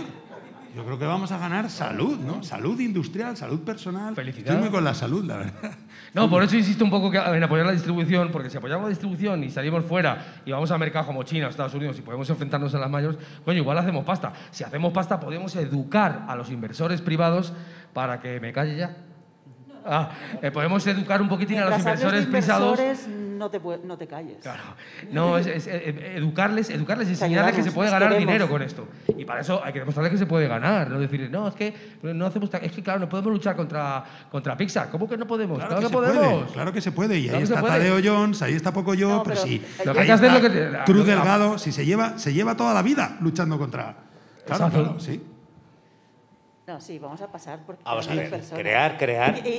Sería Y ideal es que luego la gente una cosa pudiera que quería preguntar. Se incorporar. emocionan, ¿ves cómo son? La creación es escasita. Y me explico. La letra A lleva 2000 años inventada. Y lo que estamos es dibujando la letra A de 70 formas distintas. Entonces, ahora, por ejemplo, veo que Steve trabaja en tatú. Lo que ha logrado el tatú ahora ha sido recuperar la escritura cancilleresca que se había olvidado desde el siglo XVI. Entonces, hay muchas ocasiones que lo que hay que hacer es hacer una visión introspectiva de cuál es nuestra cultura material desde los últimos 5 siglos. Y la animación está ahí, joder. Hay muchos elementos que provienen de la animación que vienen de una cultura española desde que nace el libro. Las Cantigas de Santa María es el primer cine de animación y se hace en el siglo XIII. Entonces, ese tipo de cosas hay que ponderarlas para sacar de nuestra cultura española occidental aquello que sí puede proyectar con unos nuevos medios. Esto lo digo yo como historiador. Tienes toda la razón. ¿Qué hubieran hecho los estadounidenses con un héroe como el Cid? O sea, es que en España, aparte de tener mucha cultura, es que tenemos un gran potencial artístico de toda la vida. No podemos desperdiciarlo con mieditis. O sea, vamos a hacer lo que nos dé la gana e intentar que nos apoyen para darle en la cara a quien sea. Para que luego funcionemos solos. Tenemos un héroe que está olvidado, Blas de Lezo. Blas de Lezo es un mito.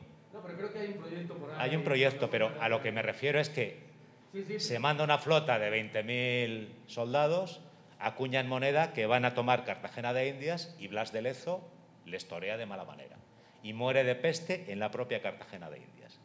Como Blas de Lezo hay héroes de la mejor altura de proyección de los héroes clásicos griegos y los héroes clásicos romanos.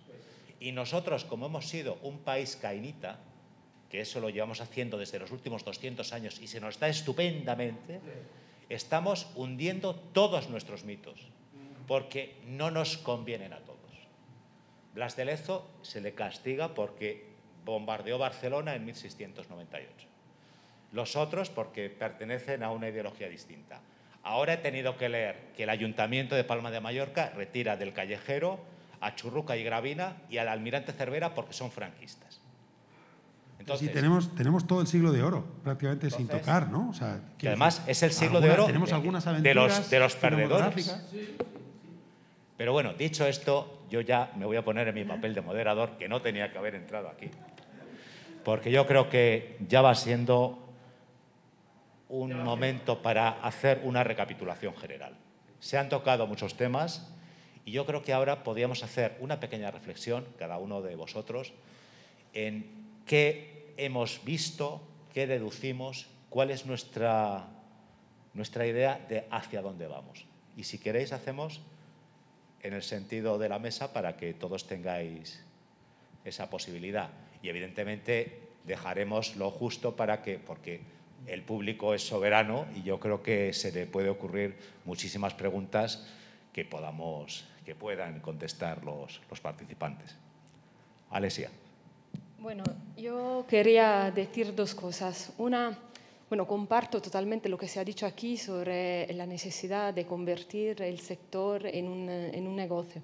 Nosotros intentamos poner nuestro granito de arena ahí, intentamos que el enfoque de las producciones sean de negocio, que haya una repercusión social, desde luego, pero también económica, porque al final es lo que permite ver el futuro, no solo porque hay una ganancia económica clara, sino porque se está ganando algo inmaterial que es la confianza de actores internacionales, de las propias televisiones, y es eso al final lo que alimenta, ¿no?, el círculo virtuoso de que una industria necesita. Y luego con respecto, ¿no?, a la lucha, ¿no?, entre televisiones y plataformas, que es un poco, ¿no?, el tema y la gran pregunta, pues nosotros, bueno, desde nuestro punto de vista de televisión, lo que vemos cada vez más claro es que la televisión lineal va a tener quizás cada vez más peso, justamente porque hay un programador detrás, hay alguien que está haciendo una selección de los productos, hay una línea editorial y al fin y al cabo la televisión es un medio pasivo. En cambio, enfrentarse a una biblioteca de programas, de productos, aunque sean atractivos como los de las plataformas, al final no deja de ser un caos, y más para las audiencias infantiles. Y sobre todo, la televisión, sobre todo en los contenidos infantiles, lo que va a crear es esa relevancia, esa notoriedad que las plataformas no consiguen con el contenido infantil, por lo menos hasta hoy. Y eso es mi reflexión final. Yo me tiro más hacia los eventos, para que cada uno hablemos de algo, y creo que justo como el teletrabajo ha venido para quedarse, va a haber mucha más flexibilidad, vamos a estar mucho más en casa, vamos a estar mucho más aún metidos delante de un ordenador, pues más aún va a hacer falta estos espacios de encuentro, eventos, mercados, festivales, porque además los animadores somos bastante sociables, ya lo sabes, Irene, ¿no? Entonces, aunque vayamos a hacer siempre una parte a partir de ahora híbrida, ya sea por streaming, ya sea pues bueno, diferentes tipos de dar a conocer más los eventos internacionalmente, creo que el encuentro es necesario para que nos conozcamos, para que coproduzcamos, para que colaboremos y para que conozcamos a compañeros de trabajo o gente que necesitas para tu producción. Bueno, en respecto al futuro, a ver, yo soy bastante optimista en realidad, a ver, estoy bastante contento en general, a pesar de la situación y cómo se han dado todas las cosas. Mira, dos cosinas súper rápidas, 2 puntos muy rápidos. Siempre he oído comentar que en España somos muy buenos en el hardware y muy malos en el software, ¿no? Y querían referirse a que, bueno, hacemos cosas muy bien hechas, pero no sabemos venderlas bien, ¿vale? Esto se puede extender pues, tanto a la animación como a casi a las croquetas o a todo lo que quieras, ¿vale? Los italianos venden muy bien su pasta y al final es pasta, ¿no? Pero no han sabido vender súper bien. Los vinos, los italianos, bueno, los nuestros también son muy buenos. Bueno, entonces sabemos hacer las cosas, pero todavía tenemos que trabajar un poquito en ese punto, en aprender a venderlas. Y luego, por otro lado, cuando nos confinaron y llegó este momento de la pandemia, pues no sabíamos muy bien cómo, en la escuela, ¿vale? Hablo ahora como director de SDIP, Escuela de Arte, no sabíamos muy bien qué hacer, hubo un pequeño momento ahí de pánico y fueron sobre todo los propios alumnos de la escuela los que vinieron a hablar con nosotros, conmigo, con el resto de la gente que estábamos ahí, nos pusieron en la mesa, nos llovieron literalmente las soluciones, ¿vale? Me alegró muchísimo, me gustó mucho y me hizo sentir también muy bien ver que luego hay una generación de gente que es más joven que yo, que es la gente que ahora va a venir y va a tomar un poco el relevo en todas estas cosas, que son un montón de chavales con iniciativa y con ganas de arreglar problemas. Yo creo que eso es fundamental y que también, bueno, que como habéis dicho aquí, es algo que hay que cuidar. Yo es que creo que ya lo he dicho todo. Yo creo que casi cedo la palabra a mis compañeros para que tengan un poco más de tiempo. No, simplemente, ¿qué vamos a hacer de ahora en el futuro? Yo dentro de 2 años voy a estar metido en líos con escenarios virtuales como Orca, trabajando seguramente de manera distribuida gracias a Simple. Estaré mezclando imagen real con animación en Unreal. Tengo unas ganas de meterle mano al Quill que te pasa. Entonces, ¿dónde vamos a estar? No sé, yo sé dónde voy a estar yo, que es metido en un lío. Esperemos que con unos medios de producción adecuados. Yo creo que va a sonar, como dicen en Estados Unidos, cheesy o cursi, pero yo creo que, y porque espero que es hacia donde vayamos, es hacia adelante, ¿no? O sea, quiero decir que llevamos pegándonos de cabezazos contra la pared, la situación está mal, tal, ¿no? Y yo creo que estos ejemplos, y además en la animación y todo el contacto que hemos tenido cuando hemos hablado, que nos hemos encontrado con Natalie, por ejemplo, en la virtualidad, ahora estamos aquí en persona, que no nos lo podemos creer, ¿no? Y con otros compañeros y compañeras de otros países, de otros mercados, de otras cinematografías, ¿no? Y yo creo que lo que tenemos que ir es hacia adelante, habiendo aprendido todo lo que nos ha obligado a aprender este último año. Y ahí coincido con Bea, la hibridación de los eventos se mantiene, la universalidad de esos contenidos, que si antes estabas en un espacio concreto, podías acceder a ellos, ya no es así. Ahora el streaming y las charlas, y esto mismo lo están viendo por internet, quiero decir eso. Y luego los sistemas de trabajo y el workflow, creo que a pesar de todo el trauma, este año de trabajar en red, de trabajar conectados a distancia, ha ayudado a establecer otras dinámicas de trabajo que van a repercutir en modelos que van a cambiar el modelo hacia un modelo más económico y más eficiente en cuanto al tiempo. Y ahora sí que creo que, ya después de decirlo de adelante y tal, pero una cosa que tenemos que aprender es, como dice Abraham, a cuidarnos, ¿no? El teletrabajo no significa trabajar 20 horas al día, porque eso ha sido algo por lo que hemos pasado todas y todos. Y a organizarnos bien, ¿no? El Quill mola mogollón. O sea, yo creo que una de las cosas que aprendí al acceder a los contenidos de NextLab, que además tuve el privilegio de que me los enseñaran, todo lo que, o sea, quiero decir que por la cercanía y demás. Creo que hacia ahí vamos también, hacia el tema de labs que ayuden a desarrollar nuevos espacios y modelos de trabajo que no denosten, digamos, el presupuesto, la inversión o que gana la gente o el equipo y destruyan empleo, sino todo lo contrario. Es decir, en el desarrollo de proyectos como los de animación, poder salir de 5 semanas con un teaser, cuando en otros casos eso te ha costado 1 año y 100.000, 150.000 euros o 200.000. O sea, quiero decir, es que todo lo que le puedes aportar a la estrategia con la que vas a vender ese teaser después, mejorando la estrategia de pitching, de marketing y demás, creo que los labs son muy importantes y muy importantes para gente joven y para los no tan jóvenes. Quiero decir que todos tenemos que reinventarnos, ¿no? O sea, yo creo que vamos hacia el aprendizaje y hacia adelante. Sí, a mí, yo como dice, bueno, no me voy a extender mucho, la verdad tampoco, porque ya he hablado más de la cuenta más que nadie, pero bueno, la única reflexión o la conclusión con la que acabo es que es optimismo puro, porque estamos en la pandemia, no sé, pero nos ha hecho, es un punto de no retorno y es un momento buenísimo para avanzar y hacer cosas nuevas, mucho más positivas, no solamente en el mundo de la animación, sino en el mundo personal, en la ecología, en las relaciones humanas, sociales y mundiales. En concreto, en la animación, yo veo un futuro enorme en España y, de hecho, tanto lo veo tan claro que en mitad de la pandemia he inaugurado una productora de cine de animación para adultos que sé que no va a ningún lado y no voy a ganar ni un duro, pero voy a ser feliz. Yo lo que confío es en todo lo que decís vosotros, que habláis maravillosamente bien y me dais muchas esperanzas de que esto va a tirar para adelante, porque efectivamente vamos a aprender a vendernos, como lo hacen los americanos o como lo hacen otros tipos, y vamos a sacar tajada para que podamos vivir, ya no sobrevivir, sino vivir, ¿sabes? Exacto, vivir. Yo voy a terminar con una cita y voy a recoger el testigo que han dejado mis compañeros. La cita es una que yo recuerdo muchas veces, porque me la tengo muy a mano, sobre todo en el cine en general, ya no solo en la animación, vivimos constantemente en tiempos de crisis. Esta solo es una más, quiero decir, es nuestra forma de vivir. Y hay una cita muy bonita de Einstein que decía que en tiempos de crisis solo la creatividad es más importante que el conocimiento.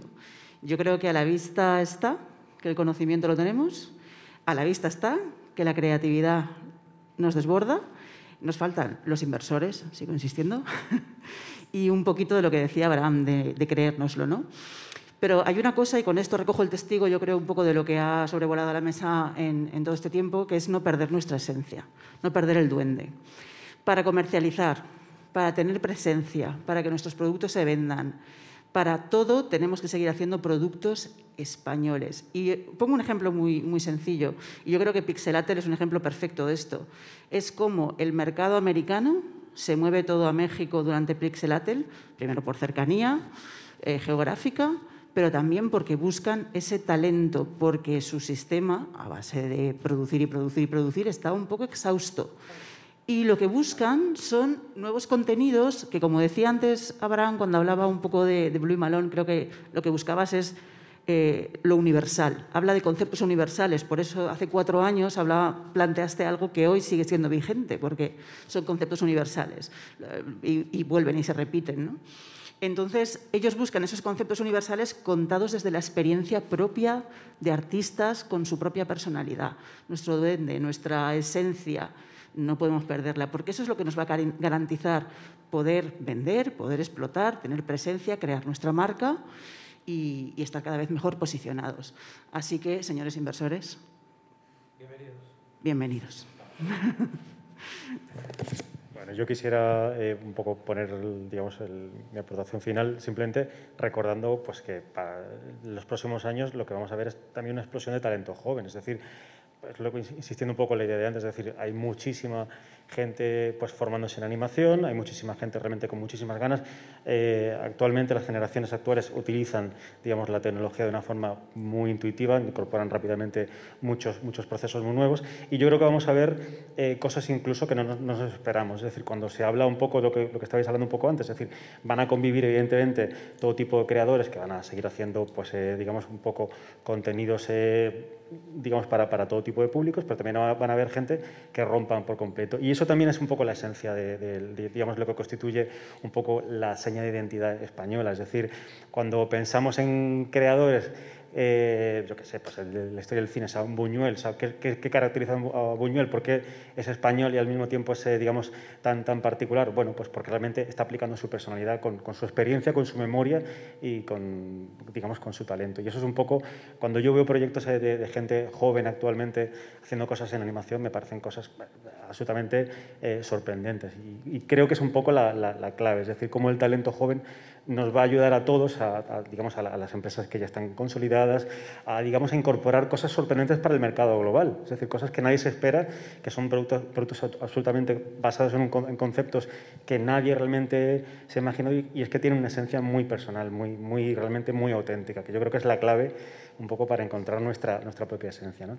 Y también hay un aspecto favorable de cara al futuro, es que yo de verdad creo que estoy convencido, aunque sí que de vez en cuando escuchamos un poco pues que nos quejamos, que hay que ver, pobrecitos nosotros en la animación, yo creo que sí que nos hemos sacudido ya por fin un poco esa especie como de complejos que teníamos en el pasado. Es decir, ya no somos ni el hermanito pobre, ni digamos el patito feo, ni mucho menos. Ahora somos realmente pues un sector pues muy creativo, muy poderoso, donde cada vez se reconoce más, donde la gente es cada vez más consciente, pues también gracias a espacios como este, que un poco sirven para difundir y para reivindicar lo que es el patrimonio de la animación, y porque la prensa cada vez habla mejor de nosotros y siempre cada vez nos tiene más digamos, de alguna forma, pues como conscientes de que estamos ahí, de que somos muy importantes.